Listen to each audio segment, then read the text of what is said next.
daqui a pouco a gente volta com o drama da família nordestina que se afogou numa caixa d'água. Mas antes, eu tenho um recadinho especial pra você aí de casa, não é mesmo, Salomão? É isso mesmo, exatamente, Clausivana. Acaba de chegar o Paracetagordo. É isso mesmo. Vem numa caixinha, a bula, e uma caixinha especial para você, produtor ou fornecedor, que vai usar ele. Ele é extraído baseado nas folhas da Baseado? Eu quero. É isso mesmo, baseado nas folhas emagrecedeiras, extraídos, retirados da floresta amazônica. Não tem contraindicação, homem, mulher, criança, pedófilo, judeu, nazista, gente bonita, Regina Casé. Faz 3 meses que eu uso o Paracetagordo e eu tô muito feliz, eu mudei completamente. Perdi meu emprego, minha família me expulsou de casa, mas eu tô muito feliz, esse remédio é muito bom, gente.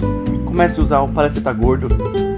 Tá vendo? É isso que o mundo quer. Chega mais, Claudivana, chega mais, arrocha comigo, arrocha. É isso mesmo. Os outros produtos causam o efeito sanfona. Esse aqui não. Esse aqui é o remédio. Você que tá aí, vovó, tia, mamãe, compre agora. É agora, mas só agora. Agora veja os outros depoimentos das outras pessoas. Foi duro, cara. Eu tomei um negócio achando que eu ia ficar magrão, sabe? Virar palitão, uma tábua mesmo. 2 meses depois... cara. Eu já tava com o efeito sanfona. As pessoas te julgam, cara. As pessoas te julgam.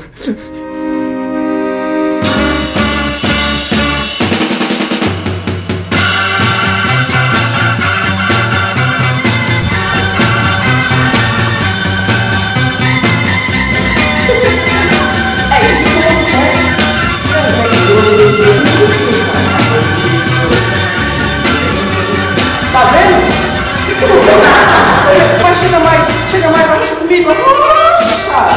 É isso mesmo. Esse produto aqui, ó, todo mundo reclama. Esse aqui é uma merda. Os outros produtos são uma merda. Mas esse aqui...